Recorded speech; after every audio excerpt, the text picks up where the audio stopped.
All right, we're back. Rush Hour Pod. I'm TW. This is Justin. Another week. A Another lot week. going on in the news. How you been, man? I'm good. This weather out here in the Bay is starting to really kick into gear. It feels good. It's a heat wave today though. It's like Yeah, 85 here, so it's got to be crazy how where you're at. yeah. It's supposed to break 100 out here in Hayward, so we'll Oh my see. god. Um, I mean, a few topics we're going to talk. Obviously, Gamestop. I've been following that closely. Yeah. We've got some Zuck, or was it? What did you have? What else did you have on the agenda? There's a few other things we could talk about. We got Apple and OpenAI reaching a deal to bring ChatGPT to iOS 18. We got the Tribeca Film Festival is actually debuting some short films that were made using kind of Sora, which is kind of interesting. Very cool. Um, what else we got? I think those two, and then maybe Mr. Beast just became the most subscribed channel, so maybe Oh get into some yes, of that was those. the one I was thinking of, Mr. Beast. Yeah, All right, so let's start with GameStop. I don't know how much you followed, but it's been a wild. I'd say few weeks. So a few yeah. weeks ago, Roaring Kitty. I don't know if you followed any, but I figured we'll give everybody a recap. A few weeks ago, the guy that did the GameStop um, short squeeze in 2021 started Mhm. tweeting again. He tweeted a bunch of gifs. The first one he tweeted was a guy leaning forward with his video game controller, like this is about to get intense kind of thing. And just off that news alone, GameStop shot up, and he started tweeting a few other gifs about things happening. And then, for the week, it literally was like it went from I think 10 to 20 to 30 to 40 to 50. I think it got all the way up to 80, and then back down, kind of settled in at like 20 to 30, somewhere in there. Right now, it's sitting at 27 as we speak. Wow. So a week goes by. He then at the end of the week, Friday night, he posts ET going home, like a GIF of ET getting his ship and going home, and that was left. People are like, "Does this mean he's going home, or does this mean the stock is going to the moon? Like, what is that? What does that mean?" People had no idea. So he tweets that the stock kind of hovers. It's basically doubled since then, Right. um, and it stayed there. It stayed around 21. A bunch of people were watching it, and then I think it was Saturday or Friday. Friday night, he tweets a reverse Uno card on Mm. his X account. And so far, everything's been on Twitter. He hasn't gone Yeah. back to his Reddit thing. He did a little TikTok where he said he has to be careful, so he's not posting a lot. Got it. So on Friday, he posts the reverse Uno card in green. So people are like, "What does this mean? Does this mean it's reversing to 2021, or does this mean the stock is going to go down and reverse back to where it was?" Like no one really knew. So then at 8 p.m., he goes back on his original Reddit account, Super Stonk, and he posts GME YOLO update June 3rd, 2024, or June 2nd, I guess it was. Hmm. Let me get the exact date. Yeah. Yeah, it was June 2nd, 2024, which was the last update he had was April 16th, 2021. So it's been Oh 3 wow. years. He posts a his a snapshot of his E-Trade account, and I just want to get these numbers right with what he's holding in GameStop now. 5 million shares Oh straight my up. god. He got the price at $21. So he bought 5 million shares at $21. Just think about how much money that is.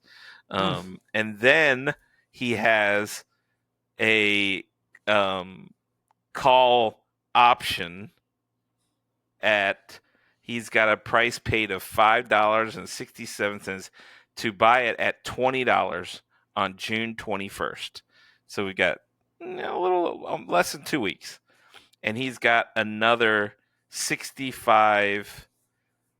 No, he's got another 120,000 of those options. So his total net worth now is $210 million. Oh my god.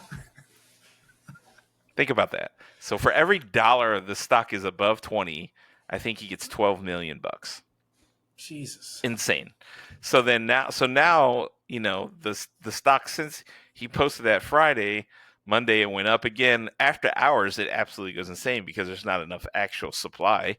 It's Mm-hmm. only demand, right? People are trying to buy. So after hours, the 24-hour traders that are on Robinhood, they're buying and selling 40, 50, $60. But really during the day it's hovering right around 27, right? I think right now it's at 26. Mm-hmm. It's all over the place. But people are like thinking this guy is going to be a billionaire, and if people haven't watched the movie Dumb Money, Mm-hmm. he started with $50,000 trading.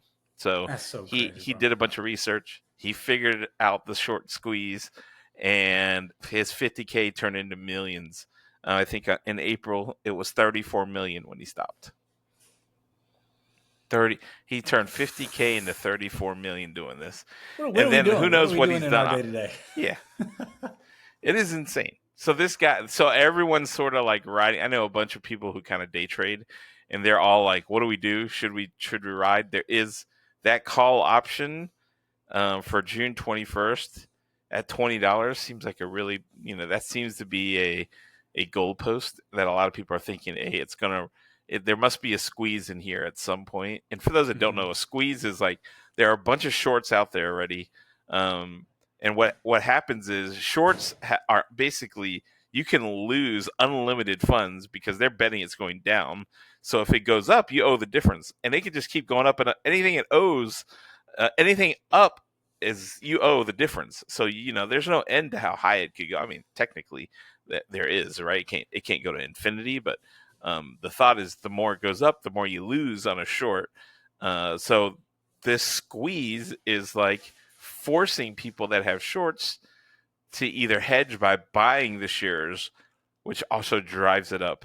So Mm-hmm. what happens is like literally when you squeeze something, like it comes at the top, right? Like so like it forces the market to be all demand because of these shorts that are out there, and the shorts are generally speaking are more than the actual market has available.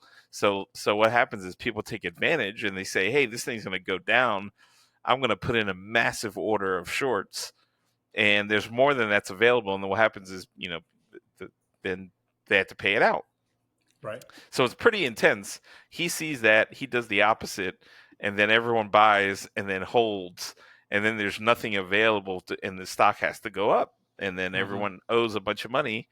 Um, there's a bunch of rumors that like Michael Jordan had to sell his Hornets stake in the Hornets because of the GameStop squeeze, because he No was on the other way. side of it. The investment that he made with someone, they were part of that um, short holding. So Michael Jordan may have sold his stake in the Hornets because of this guy. So That's insane, it's man. pretty interesting. Yeah, it's a Are pretty you wild trading story it? and fun to follow. Yeah. Are you I actively bought a trading it? little bit, just yeah. No, I just bought a little bit in my Roth, just like to do the opposite of what anyone else says. Trade a meme stock in your 401k, which I find hilarious. But I bought a little bit. I bought like a couple $1,000, just so I could ride the wave.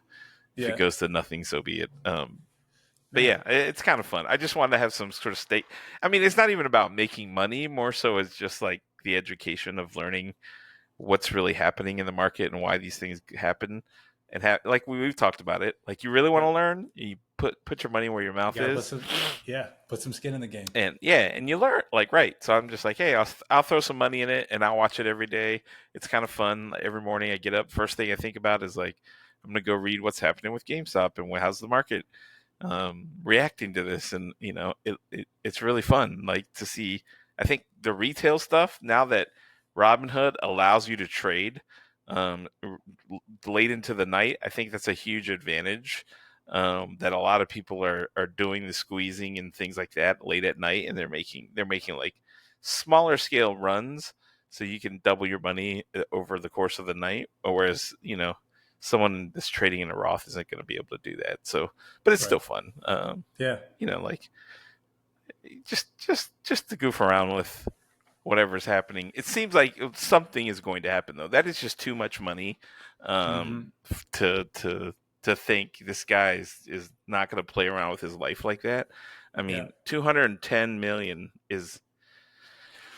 that is insane. That's a lot of money. Well, you think about it. So He it's started out with 210 on June 50K. 2nd. So Yeah, I mean June 2nd he had 210. That's this first post. And then on June 3rd he has 289 million.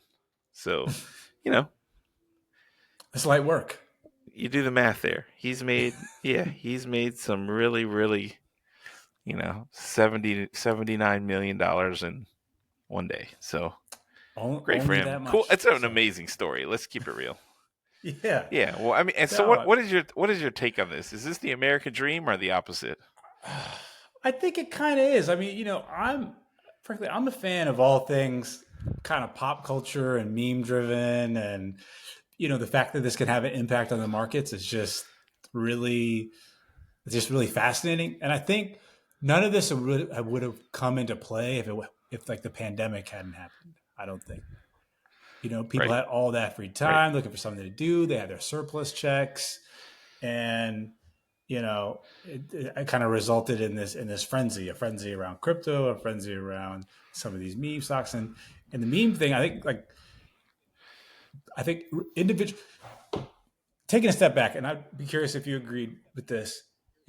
Individual retail investors have been have really no way to beat the algorithms and these huge kind of like hedge funds and trading houses, right? Like they're all their Right. technology, et cetera. Right. Like you can't beat them. The only way you can beat these guys is through just kind of like insane. I don't even know how to describe it, but it's like just through taking a very like It's basically crowdfunding to beat them. yeah, kind of taking like a crowdfunding approach that you can't really like you can't really forecast it in the algorithms, right? You can't really plan for No, it. you So can't. I think it's fantastic from that perspective that finally the people on the other end who probably got on the short end of the stick forever have a bit of the arbitrage now. But yeah, I think it's very interesting that we allow for this kind of trading in our Yeah. country, and it can result in people becoming fantastically wealthy. I think there is something kind of core American dream esque about that. Yeah, and it's cool because more people are getting educated on finance and understanding of these things, right? Like puts and these are generally like advanced trading um, and tactics that like everyday people are learning about because of this guy, right? So I Right. think it's great. Like you said, it's educating a ton of people. I don't know how many people got into stocks because of this, which I think is a great thing. I think I read that 65% of people now own and trade stock, which Wow. is the highest it's ever since, well, I want to say 2007 was the last time it was that high. So really, I don't know. I don't know what to think of that, but I think that's a really interesting sign. I think the number of people that have over 100K salaries, I think it's 85% own or trade stocks Yeah. in some way, fashion. That's a great stat. 85% of people are essentially investing of some kind. Those are numbers that are very positive, right? We want people investing and saving and not just being spending black holes of with their wallets. This is a great thing. I think so. I think the only way, especially with interest rates as low as they've been for the last 15, almost 20 years, there wasn't a lot of yield that you could get just putting your money in a Right, savings account. Now you can actually do a bit right, better during this period of time. But relative to the right, gains that the stock market has had, where it's like, over the last 15, 20 years, you just put your money in the S&P, you got 10 to 15% a year. Like that's fantastic returns. That's kind of life-changing money compounded. And so if you don't have some sort of stake in that, then you're kind of left behind. And in some ways, you could be left behind with inflation, right? So like, right. Just um, inflation alone. yeah, just inflation alone. So I think it's great. Um, it's interesting. I was listening to Bloomberg It was yesterday on like car ride home on the radio, and one of the guys who was speaking was the current CEO of One United. One United is a um, I'm sorry. Do I have it? Do I have it right? Now I may have it wrong. It's one. Oh, I don't know if it's One United Bank. We'll follow up in the notes, but it's the largest black-owned bank in the U.S. And the founder was talking about like what is one thing that you, or the CEO was talking about what is one thing that you wish was in in high schools, and he said like financial literacy courses, like that's just not taught to people in high school. Like how do you learn about taxes, how do you learn about stocks, etc. Probably Right. some part of it was maybe your parents or maybe some friends who kind of knew what was going on, and then you just took it on your own to learn. But you don't literally do not learn about these things at all in school. And Yeah. so like how else can you increase your net worth and kind of understand the financial markets without some baseline of Right. education around it? Yeah. This is a great way to do it. That's very, and if I'm being honest, if they had taught this to me in high school, it wouldn't have sunk in because I didn't have like skin in the game. I just kind of understand the basics, and I probably would have just forgot it. If I'm just being totally honest, Yeah. thinking about how my brain worked in high school, which was not very well. I think it was how you deal with what's in front of you, right? Like I Yeah. don't. I remember some of the history. I remember some of the things. I'm not sure if they had taught me all of those things in high school that would have been useful because I Yeah. couldn't have applied them, right? Like it was, Hmm. um, summer jobs. I'm making a few $100. I'm trying to buy some sneakers. Like I'm an idiot. Like I don't know. Like I wouldn't know to go put it into. I Hmm. wouldn't even think about it. It just wouldn't be a thing. I'd learn about it and I wouldn't apply any of it. So I think there are definitely tactics and things like that some of the schools are doing now that are going to help them. Um, but it is One United Bank. I just looked it up, Yeah. headquartered Yeah. in Boston. Yeah. Incredible. Um, Um, really, yeah, really is. It's interesting because if there was some plan where my taxes were a little higher, but every kind of at the city level, where every senior at like Oakland public high schools got $100, but it was just like in a E-Trade account or Robinhood account, and they got to take a course, and they got to trade that money. If they lost it, it lost it. If that was like a stepping stone for them to kind of learn how to appreciate investing, I like and that. and I think something like that could be cool. And maybe it doesn't even need to be that much. I mean, I think that maybe it's $50. I don't know, whatever it is. Um, but that would be, I love that idea. yeah, I think that would be pretty cool. I mean, I'm just thinking out loud here in terms of that idea of if everybody gives puts a little fund aside for every school in their school district, and you don't even have to give them the money. It could just be they share in the profits. If Hmm. there are none, they get nothing. If the school is smart and they invest well, they'll get something, which I think that's really cool. That'd be great. That'd be a great way for the kids to learn. Um, and it's like, hey, you want a new gym? You want a new you want new books? You want a new classroom? You want new computers? You want iPads? Here's your chance in your economics class for you to trade, or maybe put them in a 529 for them. That'd be cool too. Like Oh the yeah, the whatever 529 cut. piece. Yeah. Yeah, that'd be nice. Anyway, it's maybe a pipe dream. That's a lot to execute into a school district, It's a lot to um, execute, but I think you could do it at a micro level. Like, for you're sure. in Hayward, right? If you'd said, hey, school Yeah, system, I'm going to give this much, and you know, your seniors, that whoever takes this class, whoever does the best in this class gets to run this small fund, and they get to make the investment decisions, and then yep. they do it at the beginning of their senior year, and then at the end, like some of it goes to school, some of it goes to, I don't They know. get the difference. You had to kind of figure it out. But I'm sure there are programs like this. Maybe that's another thing that we could do is take a look, just on our own, Yeah, see if I that love it. exists. But it is cool. Very cool. Let's go down second item. ChatGPT and Apple. What's the latest? Yeah. So So assuming there are some nerds following us, we're all probably aware that WWDC is coming up. I think June 10th, and as a lead up to that, there's been a fair amount of news about Apple and what's going on with AI, and are they finally getting their act together, et cetera. And this article came out recently, which basically talk about an agreement that I think is either close or done between OpenAI and Apple to integrate ChatGPT into iOS 18, and that would represent a pretty significant shift to Apple's approach to AI, but also it's Siri. So I'm not sure exactly how all that will play out, but typically Apple kind of tries to do everything in house. So the fact that they're willing to work with a partner around this, I think, is pretty significant. And I think that the technology, if and when it is released, it will be accessible to all Apple users.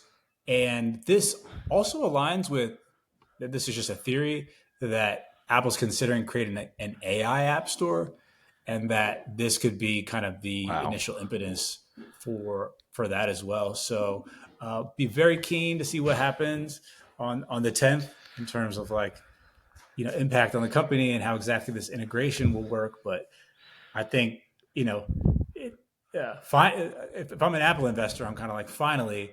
And I think maybe what you also say is, man, this guy Sam Altman he's a deal maker, Finesse. man, because he's got Yeah. this relationship with Microsoft and now Apple. It's kind of incredible.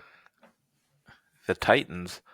It has been one of those things that you wonder, how is Apple going to integrate AI into their phones? Like, it's really Mm-hmm. the probably the biggest channel for AI.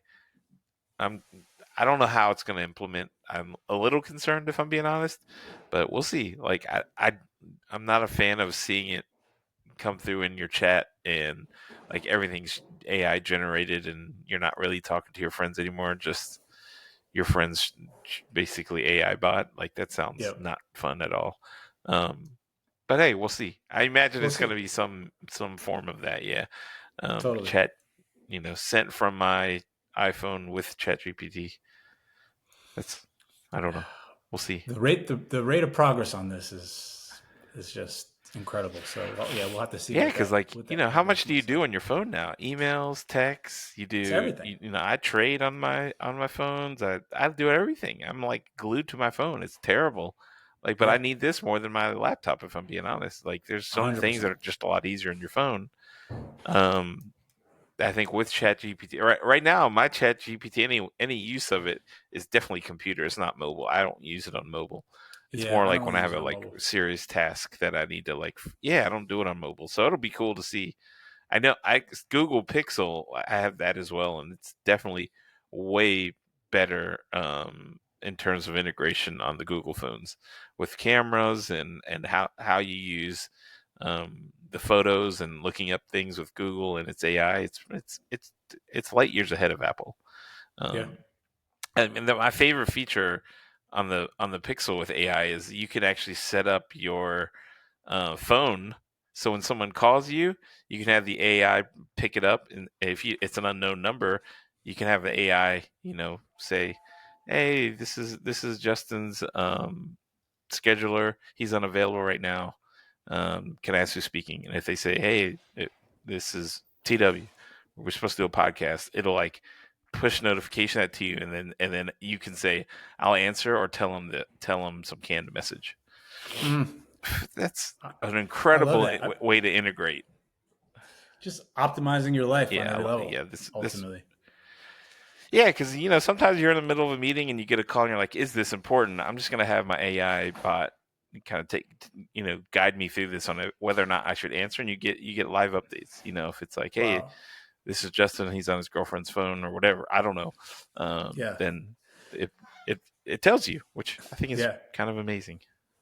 You know what that reminded me of? And this Um, isn't something that was on our docket, but something that I read recently. I think it was an interview. I didn't go through the whole thing, but a snippet of it was the CEO of Zoom. And he was talking about how their goal is to create like digital twins of everyone so that you don't even need to attend meetings anymore. You can just send kind of your digital twin in to have conversations on your behalf or take notes, etc. And then just, free up more of your time to work on to spend less time in meetings and more time being productive. So I mean, I But think if it's all everyone kind of, does that, what happens? well, I mean, yeah, I mean, that's the exact right question. Um, but I guess some Like, company like, will do it, and we'll see what happens. I don't know if I'm super bullish on that necessarily, but it's kind of like where things are trending. I mean, there'll be a time when you will not be I able to guess it makes distinguish this from sense. anything else. Yeah. I mean, I think it makes sense when it's a reporting up to their manager or boss or director or VP who's more of an FYI need to be updated with things. It doesn't have to necessarily be there. If you can like iron out your questions, like here's the things I need to know, but go get those answers for me and then summarize it and ask questions and dig, and then you can leave and then you get a little synopsis afterwards. I mean, that makes sense. It just seems awfully cold for the employees to have to Oh talk to a yeah. I bot mean, instead of what their would be the manager. connective Like, sinew in a company after that? Like, that means yeah, there's no kind of yeah, I just water update cooler his bot. conversations or anything. It's just let's get right into None. it, and we're all bots talking to each Yeah, other, and we're just updating our host. that is very scary. That is a Yeah, very good point. That is not yeah. cool. But also could totally see that happening Oh, I mean, in some capacity. It makes sense. I think we have to All imagine right, we got universes 5 where minutes. all You want these to talk things Mr. Beast? happen. Yeah, let's talk about Mr. Beast. So, for those of you who are unaware, Mr. Beast became the most subscribed channel. I think like a few days ago, he just passed T Series, which is, I think it's like a music. It's like a Bollywood music production company that like manages a bunch of talent. In any event, there's a lot of momentum around this because at one point T Series passed PewDiePie, and there was like a lot of backlash among the creator community because I thought, oh, this corporation is now surpassed the most acclaimed creator, and there's this whole narrative now that Mr. Beast has finally avenged him. But I think it kind of goes back to some of the things we've talked about in the past, which is the power of these content creators. In some ways, they're becoming even more powerful than the Right. platforms that they've grown on, and it's also reflecting changing viewer preferences and the impact of like very strategic and kind of thoughtful content promotion that is just that is like evergreen, and he's executed that better than literally anyone in the world. And I think Yeah. not that he's right at the starting point, but like there's still so much more room for growth if you compare it to linear TV and other ways to reach audiences. So just thought it was kind of interesting to call that out, that he's finally done it, finally surpassed T Series, the number one subscribed YouTuber with I think 268 million subscribers, which is wild. And truthfully well deserved for Mr. Beast. Like this guy's been on the grind. I've listened to a bunch of his podcasts, and really, this is not luck. This is a guy who He's a has had a genius. singular sort of mission. Yeah, he's almost like on the spectrum when dealing with YouTube. This is like what he's devoted to. His life to, and how to optimize. It kind of reminds me of when when I started at Zynga, and doing a lot of the Facebook games, with Farmville and all these. It was similar. Like we were in blinders on in a tunnel, optimizing how to make this thing the greatest sort of game on Facebook. And you're just tactically doing A/B tests and figuring out, and like no one could catch you. Yep. That's kind of what I think about him. Like that's kind of the method or the path that he's on. Like nobody's going to be able to jump in and say, I figured out how to beat Mr. Beast. Like it's not. This guy's so far ahead. It's Oh pretty cool. So congrats to yeah, Mr. Beast. yeah, super. I think he's and he's so young too. Do you know how old he is? He's like still mid early 20s. 28, 29. Or, Yeah, he's young, man. That's great. yeah, He's been doing this since he was what, 12, something like that. So something like that. Yeah, he's 26 that's apparently. So impressive. Yeah. it kind of Wow. shows if you're willing to Amazing. dedicate yourself fully to something, and you just Yeah. take You put in the that effort. You long. grind it out. You figure it out, man. Yeah, Yeah, it's amazing. All right, I know you got a hard stop 1:30, man. Appreciate your time this week. Like, absolutely, brother. subscribe. You know what to do. we'll make shorts out of this. I know I've been slacking on the shorts, so I'll put them up. Go back and watch your content. Yeah. We'll be And back this is soon. our gratuitous. Hey, we're definitely going to do a contest at some point. We'll do it Oh next week, but shoot, we'll do it next week. We will for sure. at some I feel point we bad. I'm will for definitely sure. going to do Like it at next some week. point do it. Yes, yes, yes, yes. Absolutely. All We'll do right. it. We'll do a few. When we do it, it'll be real. It'll be big. So, Yeah, yeah. We're just going to all keep right, hyping it Justin. up We'll until we talk soon, man. actually do it. All right, later, For bro. sure. Peace. Nobody subscribed me anyway, so we're good. Later. Later, man.